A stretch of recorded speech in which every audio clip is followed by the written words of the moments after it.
roster dito ng Omega Esports against Bren Esports. But when it comes to team fight and control, medyo lumalamang ng bahagya dito sa side ng Bren Omega Esports versus Bren Esports. Parehong may esports sa pangalan. And this is game number 2. Walang connect yun. Walang connect yun, pero pasok.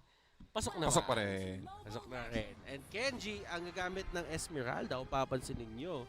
And Curtizy, this is going to be as mid lane Hayabusa. So hindi siya magiging side lanes or rather gold lane. Okay, nakikita na nakakaroon na tayo ng mga unting matchup when it comes to lane adjustments, lane predictions. Tingin ko rin kailangan kasi magkakaroon ka agad ng ng levels dito si Curtizy.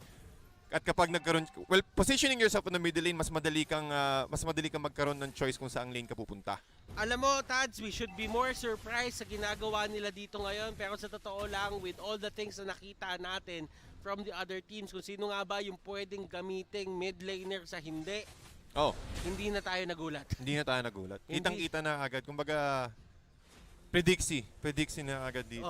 Easy prediksi. Easy prediksi. Pero Thurs, sa mid lane, mukhang nakikita mo agad yung presence ng ng Hayabusa. Hindi siya yung Hayabusa na, okay, magsasok muna sa isang lane, hintayin mo yung mga members mo, yung susugod para sa inyo, para mag-assist. Pero siya mismo yung gumagawa ng play. Oo, pero kung napapansin mo dito, merong rotation na gaganap for the side of Omega. Pinipilit lang nilang palabasin si Curtizy sa sarili niyang jungle. Carl with the blazing duet. Heath dito, mababa ang kanyang buhay, pero that is going to be Kurt. Taken down by Carl. Double kill para sa isang Claude.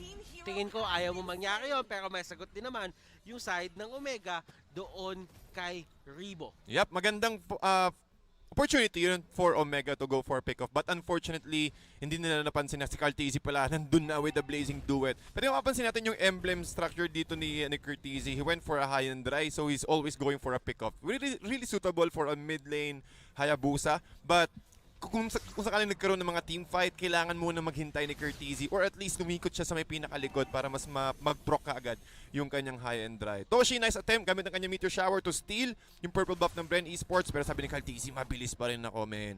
Meron akong stock ng aking Art of Thievery. Alam mo, nakikita ko na ngayon yung mid lane as the adjustment role na kung sino man yung kailangan mo para manalo, doon mo ilalagay. Heath, Pew, Lusty, and Flap nandun sa may gitna ng marami. Kenji getting away, regeneration, ginamit niya. And retribution, mapupunta na naman kay Haji, pero merong alalay na naman kay Lusty para mahuli si Heath. Lusty every single time just prioritizing kung sino nga ba yung magiging main target dito ng Bren Esports on current situation. Sabihin na natin na si Lusty, kailangan niya munang gamitin yung kanyang Tyrant's Revenge para magkaroon ng reach. But with that sustainability na pwedeng, yung nangyaring situation kanina dun sa may turtle area, saktong-sakto lang din. Na kahit hindi natin nakakuha yung turtle, but with the strength of the Kufra, mukhang kailangan nilang makuha ito. Order Brilliance, nabato pa sa area, but yeah, it's enough to make him stay alive, si Rebo. Pero kasi yung pressure na nanggagaling dito sa side ng Omega, dito sa may bot lane, kailangan na din bantayan ng friend. Si Rebo yung nalalagay sa alanganin. Men, makikita mo talaga dito, when it comes to heroes and when it comes to gold, isa sa mga inaabangan natin dito is si Rebo. Well, he went for that, again, yung Magic Worship. A lot of burn damage na pwedeng i-dish out dito, pero kailangan niya muna magkaroon ng COD. Meron siyang Elegant Gem going for the COD, pero look at the other side. Kita mo naman dito yung farm ni Toshi, going for the Mystery Shop, mubuo agad siya ng Glowing Wand. And Carl at level 7, Toshi, target ni Rebo at ni Lusty. And as you can see, Rebo, makukuha niya yung kill kay Toshi, pero eto na ang rest back. Order of Brilliance, binato, Lusty, nahuli siya nung Shadow!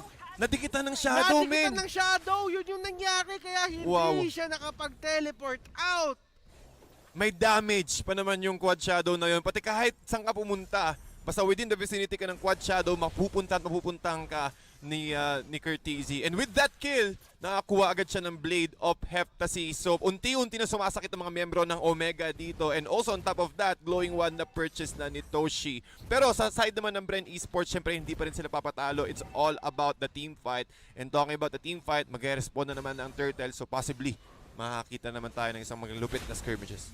Kenji, Flap TC, ito the never-ending love story ni Esmeralda at Uranus. Heath, nakahuli ng dalawa. Carl TZ, napilitang gamitin yung BMI para makalayo. And Carl TZ, nandun siya sa area ni Flap TZ pero hindi niya pipihitin yung ultimate lang doon. Alam niya masyado makunat yan. Carl TZ, binabaril-baril si Heath. Yung turtle na naman, yung focal point dito sa ating laban. Tignan nyo kung kanino mapupunta yan. Hajizi, nandun sa area. Lusty dito, tumalon na. And Retribution, Tempest of Blades, lahat binato na. And Carl with the killing spree. Baksha will go down and every single time na kukunin nila tong Lord, laging may Baksha na inaalay. Pero at that point on, Flap TZ overstepping doon sa kayang limit ng side ng Bren Esports na parusyahan siya ni Kurt, and that is going to be a 1-for-1, Tats. 1-for-1 exchange para sa dalawang kupunan at nakikita natin yung timing dito ng members ng Bren Esports. Saktong-sakto, kakakuha na lang ng Necklace of Durance para kay Few. Ginamit niya kagad yung real world manipulation, nakulong kaagad yung side ng Omega. And with that, medyo nag-overextend na talaga dun si Flap TZ at nakita ni Kurt TZ yun, okay, meron akong high and dry, pwede nating gamitin agad yung aking OEG Shadow Kill at yun yung nagpa-even out ng senaryo sa side ng Omega at Bren.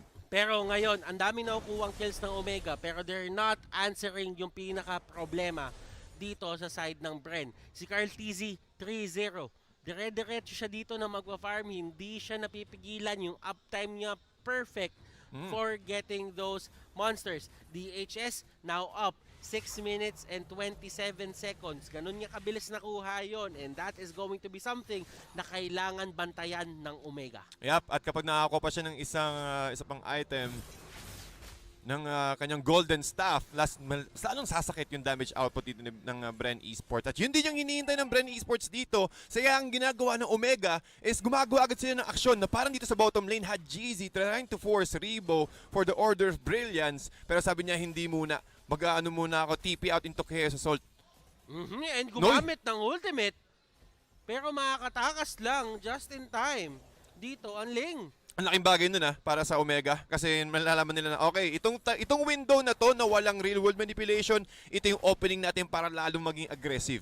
Pero ang Bren Esports sabi nila, ops, wait lang, mukhang nakulangan, nakakuha ng information dito yung Omega. So Omega forcing the situation, going for the turtle, pero yung magiging reply na ng Bren Esports dito, okay, sige, nandito si Flap TZ, depensahan mo muna, just buy time para magkaroon ng real world manipulation sa Bren. And Hajizi, kompleto ang kanyang mga buff ngayon. Si Kenji ang napagtripan ng side ng Bren. 1/4 ang buhay niya. Lusty tumalon doon para i-check kung merong tao. Hajizi and the others. Nandito na sila sa area. Toshi with a flicker and walang mag-gip masyado. Wala. Yung blazing duet ni Carl TZ at hindi naman na ipipilit din ng Omega yung retribution while si Kurt TZ nandun sa may pinakalikod, kinukuha niya yung mga turret. Muntik pang makuha yung 30, pero mukhang binalikan niya ng gamit kanyang quad shadows pero walang minion sa bottom lane. It was, tingin ko, at least a worthy trade. Kasi turtle, yes, you will have that turtle buff, pati meron kang additional golden XP.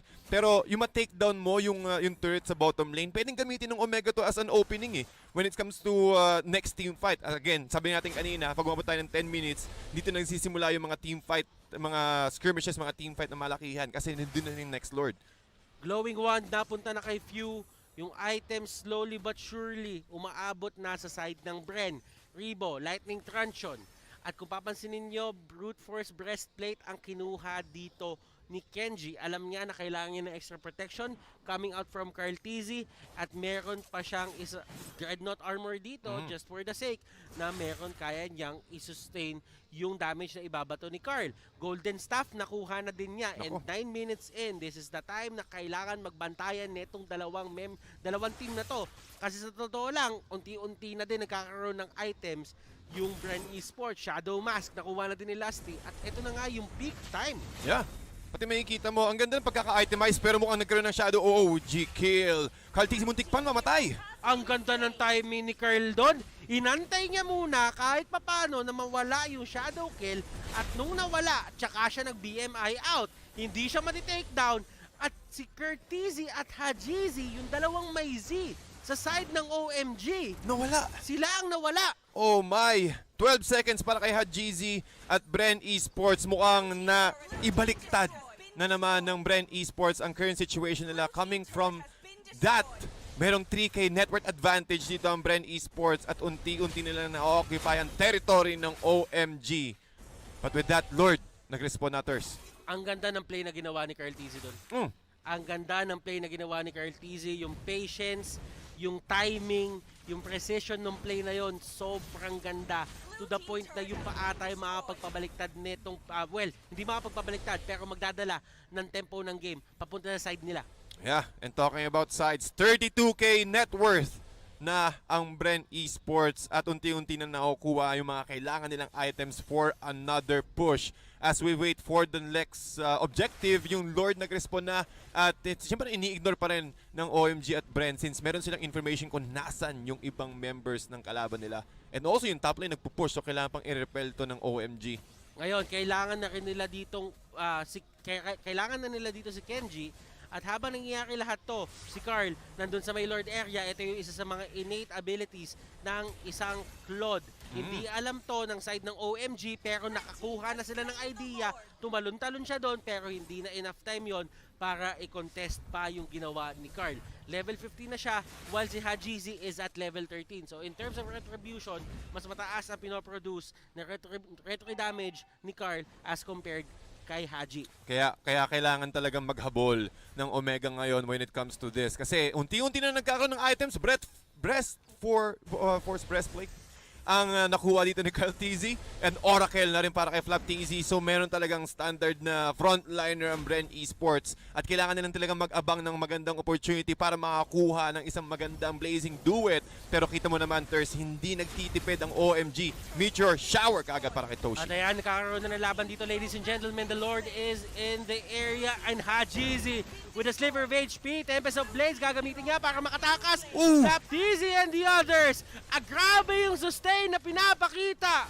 Few, Revo, Carl, nagtutulak na sila dito ng mga turrets and eto na yung mga TPs and this is going to be game number 2. Wow. Favoring the side of Bren and this is probably 1-1 and tignan mo yung mga TP na lumalabas. Ganon lang kabilis. Parang nangyari nung game 1 at isang Lord lang may ng katapat after that very long patient game. And this winning moment is brought to you by Head and Shoulders. Man oh man, hindi magiging